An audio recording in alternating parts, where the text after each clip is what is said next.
Alright, chat, what are your thoughts though? What are your thoughts though? What are your thoughts, right? Bro, what I don't know what is current, but what are your thoughts? I think this was absolutely crazy, guys. Bro, I literally don't know anything. I literally don't know. I don't know how many times must I say I have no time to look at leakers. Okay, I only base off all of these predictions from when I played the game for the past 2.5 years as the HSR expert, right? So based on everything, it just makes sense, no? Like, it really just makes sense for her to be the one buffing Superbreak. Because Superbreak is just fell off so hard. And I feel like Hoyo would have just introduced another means to bring up the lagging team. Is that if your weakest performing member is Haru Urara, you will want to buff up Haru Urara.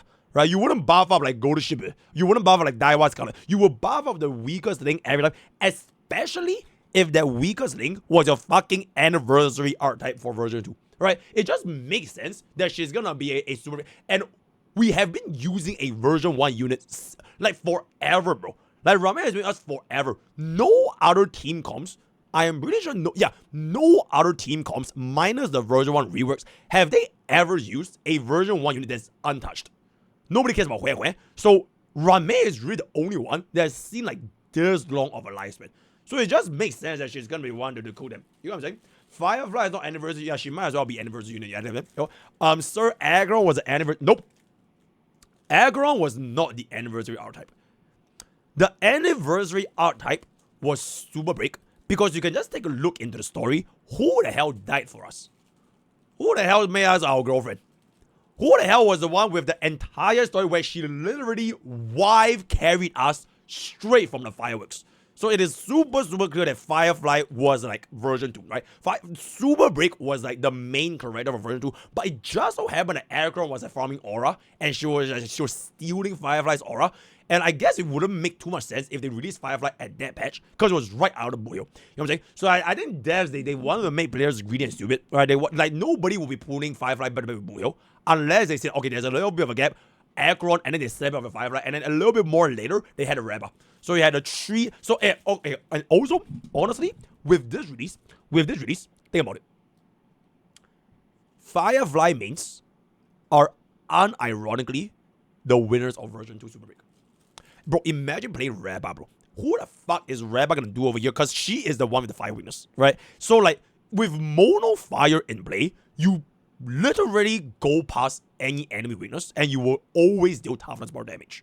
Unless you are up against a weakness lock mechanic, which no Superbreak can clear anyways. So if you're not up against weakness lock, Firefly mains, at the end of everything, they have the last laugh. Because they pretty much have this winners in run to break down us at the fastest efficiency, bro. Imagine not pulling for Firefly, bro. Imagine, yeah, so, okay, do you skip Cyrene for bro?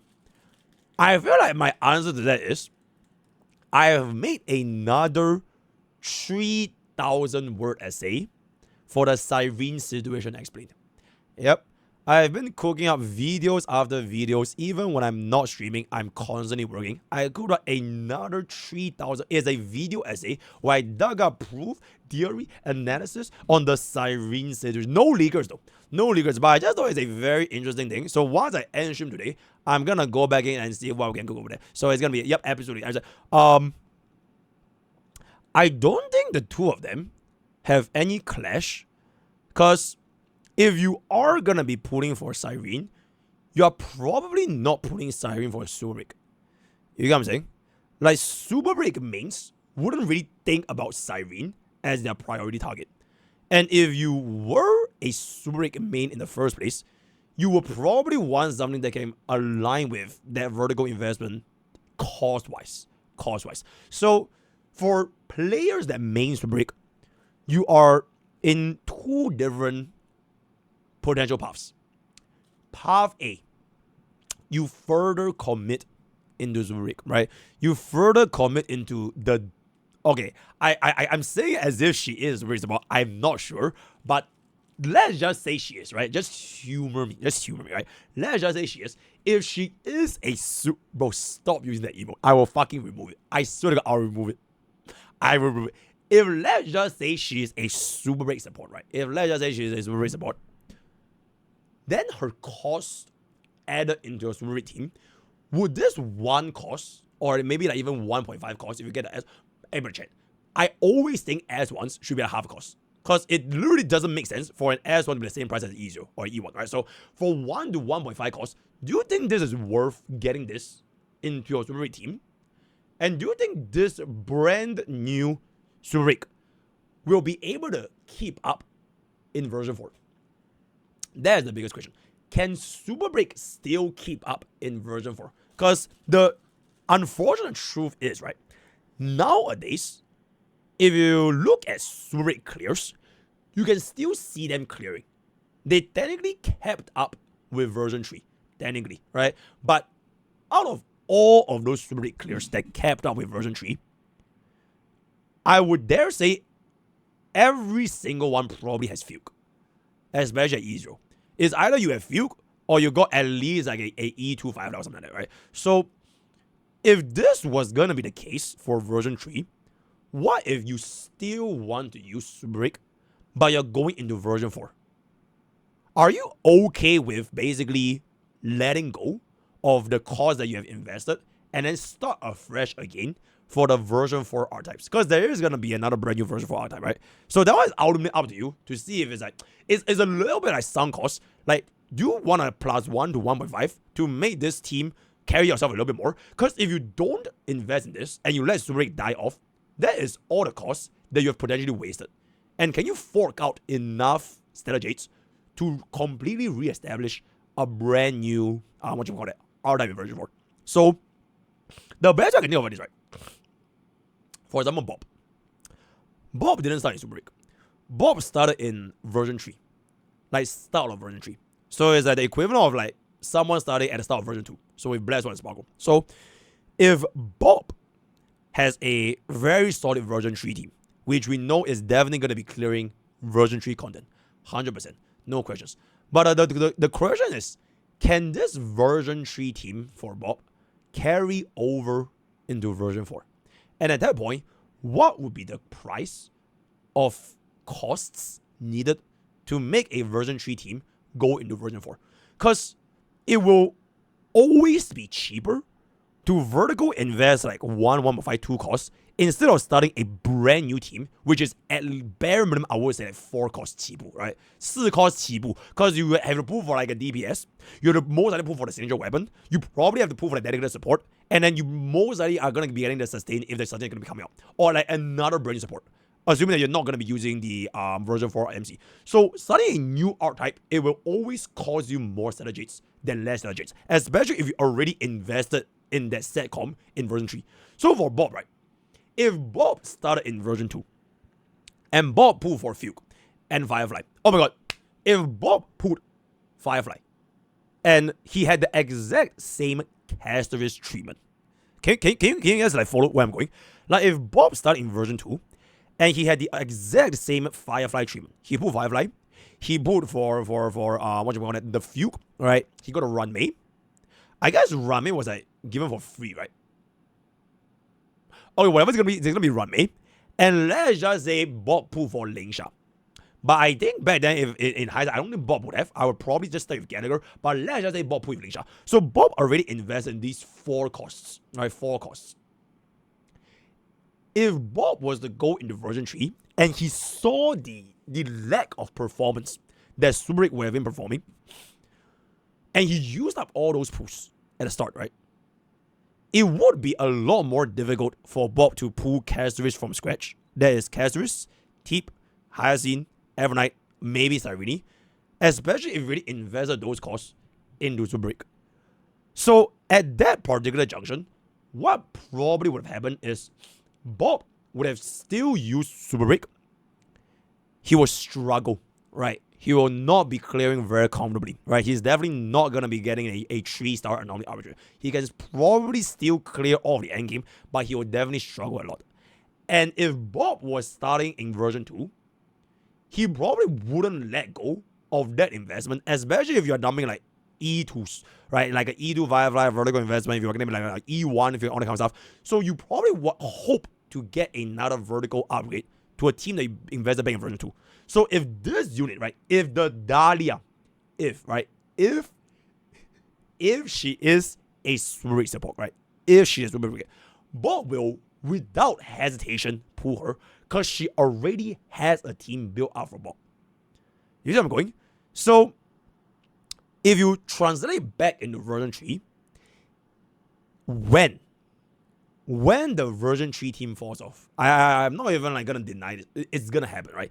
When Kazaris falls off, when Tribi falls off, when Hyacinth falls off, when all these bada bitches fall off, what will Bob do in this scenario? Because right now, Bob, I think we last checked, we have like 233 pools, right? Which is basically like roughly 1.5 to 2 costs. Can we even have enough strategies to rebuild from scratch in version 4 again to do the exact thing that we did back in version 3? Unless Bob is absolutely him and he just pulls every fucking 5-star in a tempo and never, unless he pulls everything from scratch because, you know, he's that way blessed his account, he's probably not going to be able to do that, right? Bob is probably not going to able to complete like a premium, like super premium team in version 4, just like he did in version 3. Because keep in mind, Bob not only just for Kazaris, he also put for like a lot of other random R unit, right? We had to pull for DR to get us started. We even put for E0, Azure, and Nexa, but we kept the cost as low as possible. We even got a random tempo by name. We got a Sunday because I what the fuck not. So we have a lot of these other pools on top of the premium team that we have.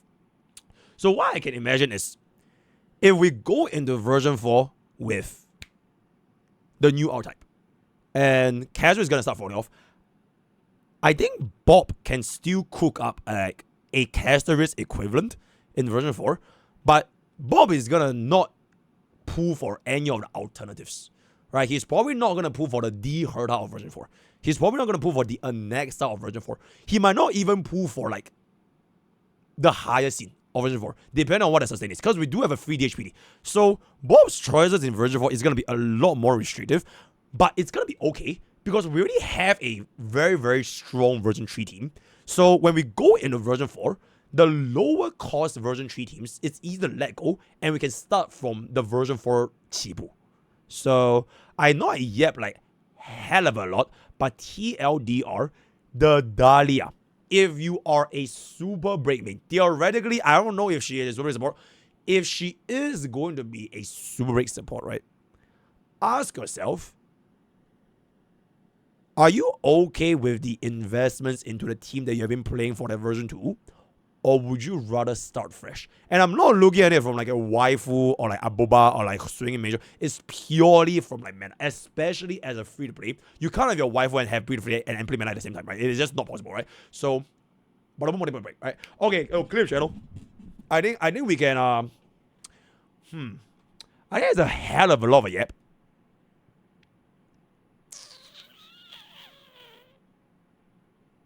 Should we combine this with main? Wait, hold up. Okay, I know chat has been telling me to rechat, but when I ramble, I like to just not rechat. So, man, I yap a lot though. Ding, ding, ding. Oh my god, your ace battle. Thank you so much for the 90 months. Look at those swinging maestros, Bob. Oh, you're putting for the swinging maestros? Okay, and there it is. Okay, wait. I'll rechat a little bit. Okay, wait. But the entire rambling session just now, I think we can chug it up to the clip channel. Yeah, okay, what's this?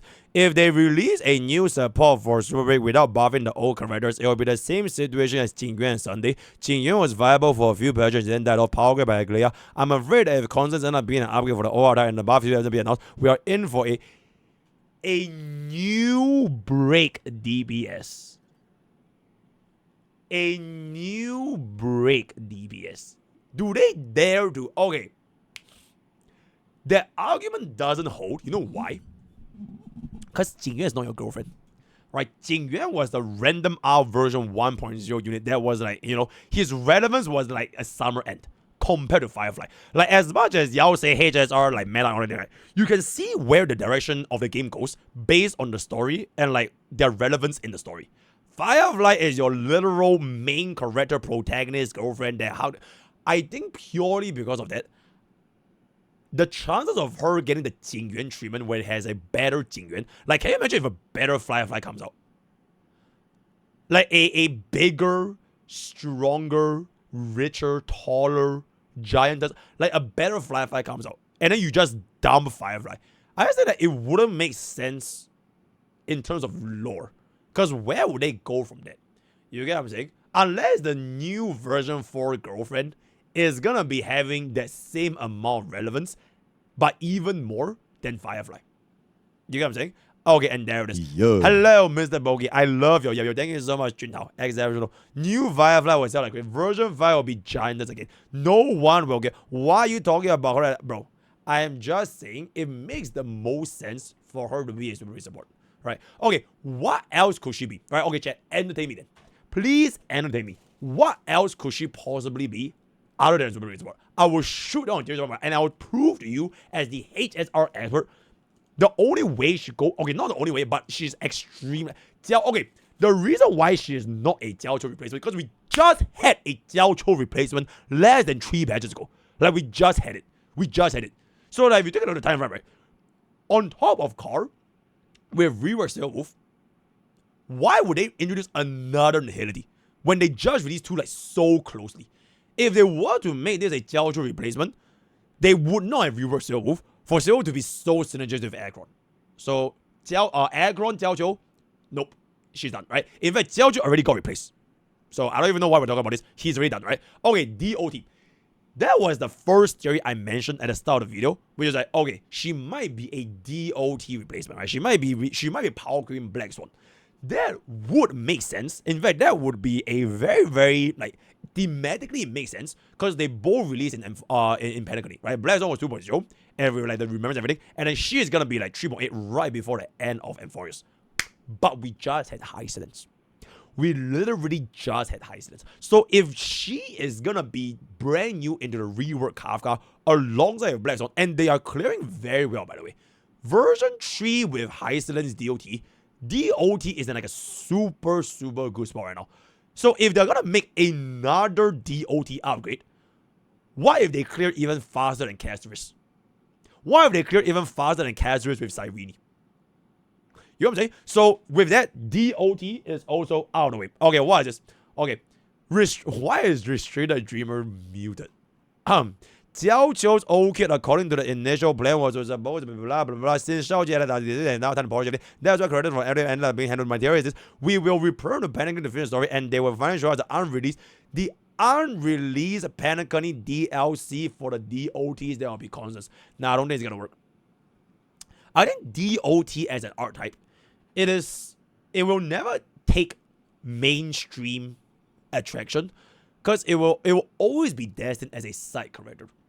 DOT just always feels like a side character, and they won't have a amount of love to make them main character worthy. You know what I'm saying? Like, no disrespect to DOT or whatever, but like, the archetype itself naturally plays super differently from like the usual crit DPS. And the builds required for DOT is like inherently easier. So if a team is going to be easier to build, they can't have a team that is both easy, performs well, and have like no environments that can stop them when it comes to shooting. Because, okay, if you think about it, right, DOT is technically one of those teams that doesn't really have a counter. DOT is like Jax, right? It's a very neutral archetype that isn't really weak to any specific enemy, but at the same time, it's also purely based on like your skills, right? Your allocation, how you play. Because all of the enemies, they're either like super strong against one or like super weak against the other. But DOT is kind of like just 50-50, like maybe 51% win rate against almost everything we've seen so far. Because they are just kind of just chilling since they don't really interact that well. And to kind of make up for DOT being displaced, sometimes Riot, sometimes Hoyo, they throw in like a DOT buff to make them perform exceptionally well. But the moment they take away the DOT buff, they will scale back down again. But it's never like to the point where it's unplayable. Right? It's always sort of like hovering between like unplayable and like super good. But they always go around this, like, unlike like for example Superbreak. Like if let's just say they release Toughness Lock, Superbreak is like literally unplayable. Like it is unclearable with Superbreak. And like I say in the future, if version 4 comes out and they release HP Lock, HP is literally unplayable. But DOT never really has this. And I think the closest thing that we have seen to DOT being unplayable is like a cleanse. Right? Like a full-on cleanse. which is basically you cannot apply any DOT period. And I don't think we've ever seen like an enemy. Okay, an enemy with like an immunity set, right? If they have immunity to like all the debuffs, that could kill DOT. But until that thing happens, I'm just gonna be a little bit more stringent. Yeah, completely immune to debuffs. That will be okay. If they do that, Aggron mains will kill everyone in the mums in game. So I don't think they will ever do that because Aggron is just that much like. It has 人气, you know, the Aggron mains have so much popularity. I don't think they will ever release one that just straight up makes Aggron completely unplayable. Because the team that makes DOT unplayable would also make Aggron unplayable. Unless it's specifically just for DOT, like immune to DOT. Then I think that might work. Maybe we might see in version 4, but I'm not sure. I'm not sure. Third room of AA is 100% immune. Okay, but that's the mobs though. It's just the mobs that are immune to like your res, right? It's not the actual boss. And I think that third room, okay, wait, chat. Hear me out. That third room, right? That third room where the mobs are immune and they never die. I low-key think they might cook something that is anti-teep. Because I'm not sure if y'all know how teep works. Teep calculates the damage you deal to all enemies, right? But especially her E1, it redistributes the highest HP damage, the highest HP guy as the focal point. So if you're gonna be dealing split damage to all 5 targets, it will redistribute everything into the highest HP guy for Teep. That is why her E1 is so fucking broken, because not even E1 Bubble can do that, right? Not even E1, and it's true damage. But because of like a potential infinite HP unkillable mob, what if the HP redistribution just gets completely wasted and it goes into the wrong target? Because it only says the highest HP guy. What if they introduce like another boss that just intentionally has like hella fucking low HP? Like super low HP, but extremely high other ways. Like another way to make them like not be damaged as much. And then you have to get through with like other methods. And you can't abuse E1's additional true damage because it's gonna bounce off into the minions. You get what I'm saying? Okay, I'm just saying theoretically speaking, right? Theoretically speaking. A W Uncle P stream and there it is. Hold on. Let me eat my croissant. Okay. I've been yapping so long. Let me get my song request. WW stream. John Hoyo here. You can stop cooking.